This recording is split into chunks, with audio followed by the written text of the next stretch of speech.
Bonsoir à tous, bienvenue, ravi de vous retrouver sur RTI 2. Au quartier Sagbé Céleste derrière Rail, dans la commune d'Abobo, l'insalubrité règne en maître dans les rues avec de petits courants d'eau usée et de la boue qui dégagent une mauvaise odeur. Des habitations presque avalées par du sable qui gagne en hauteur. Dans ce décor, il est aussi difficile de se restaurer. L'accès au quartier est quasiment impossible pour les véhicules. À qui la faute? Le constat de notre équipe de reportage à 19h30 dans la rubrique Carton rouge avec Koné Pargasoro de Madongui aux commentaires. Parlons enseignement supérieur à présent pour dire que les inscriptions pour l'examen du brevet de technicien supérieur session 2025 ont débuté ce mardi. Les candidats pourront s'inscrire en ligne jusqu'au 15 janvier prochain, délai de rigueur, a précisé le ministère de l'Enseignement supérieur et de la Recherche scientifique. Cette étape sera suivie du dépôt des dossiers physiques dans les différents établissements pour les candidats officiels et à la direction des examens et concours dans la commune du Plateau. Et puis les élèves du collège moderne d'Otenemekeo et de l'école primaire publique Siemila Flo de Lakota sont dans le désarroi. Ces deux établissements scolaires sont difficiles d'accès à cause de l'état défectueux de la voie. En plus de la route dégradée, ils sont enclavés par une rivière. Élèves et corps enseignants appellent à l'aide pour sortir de cette impasse. Voici le compte-rendu de Noussangaré et Gilles Tonien. Quartier Canal, commune de Lakota. Ce quartier, situé à 3 km du centre-ville, abrite deux établissements scolaires. Le collège moderne d'Otenemekeo et l'école primaire publique Semelafo. Des bâtisses qui font la fierté de la ville de Lakota de par leur architecture. Seul bémol, l'accès à ces deux établissements scolaires est un véritable casse-tête à cause de l'état défectueux de la route.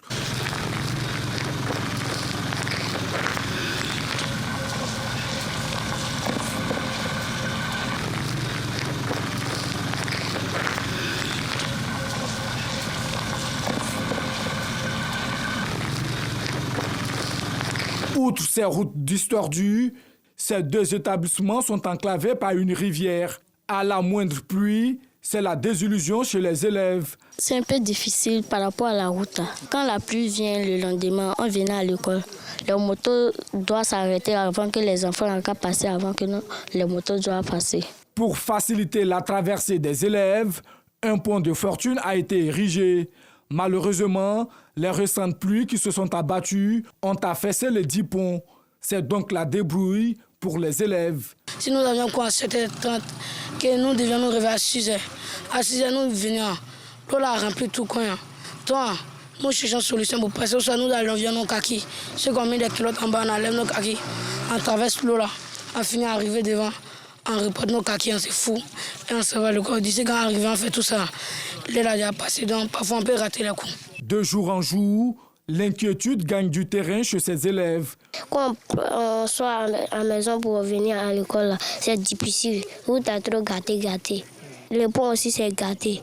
Souvent, nous, on appelle et puis il n'y a personne pour nous accompagner à l'école. Une situation déplorée par le corps enseignant qui appelle à l'aide. Les élèves viennent de loin, ils sont situés à quelques kilomètres d'ici. Et voilà, c'est pas facile. Donc vraiment, si l'État peut penser à nous pour faire une voie bien bitumée qui va nous donner l'accès facile, vraiment ça nous fera plaisir. Avec ce joyau architectural, vraiment, cet établissement ne mérite pas cette voie. Voilà, il faut une bonne voie où l'accès est facile, où même les taxis pourront déposer les enfants, les enseignants, tout et tout. Voilà, ça nous ferait du bien. C'est en septembre dernier que l'école primaire publique Semelafo et le collège moderne d'Otenemekeo ont ouvert leurs portes pour l'année scolaire 2024-2025. Un don de Yaya Keo, cadre de l'administration publique ivoirienne, par ailleurs fils de Lakota. L'accessibilité à ces deux infrastructures scolaires permettra aux élèves d'aller à l'école dans la quiétude. À l'international, sport football, 64 ans après le sacre de Luis Suarez, Rodri est devenu hier le troisième joueur espagnol à remporter le Ballon d'Or. Le milieu de terrain de Manchester City, vainqueur de la Première Ligue et de la Coupe du Monde des clubs, mais aussi de l'Euro avec la Roja, a dévancé Vinicius Junior, Jude Bellingham et Daniel Carvajal. Une récompense qui peut sembler surprenante, mais qui est méritée pour l'ancien joueur de l'Atlético Madrid. Enfin, au Moyen-Orient, un mois après la mort de Hassan Nasrallah, tué le 27 septembre dernier dans un raid aérien israélien, le Hezbollah s'est choisi un nouveau secrétaire général, Sheikh Naïm Qassem, secrétaire général adjoint depuis 1991, âgé de 71 ans. Cet ancien professeur de chimie, diplômé de l'université libanaise, fait partie du cercle restreint des fondateurs du mouvement chiite en 1982.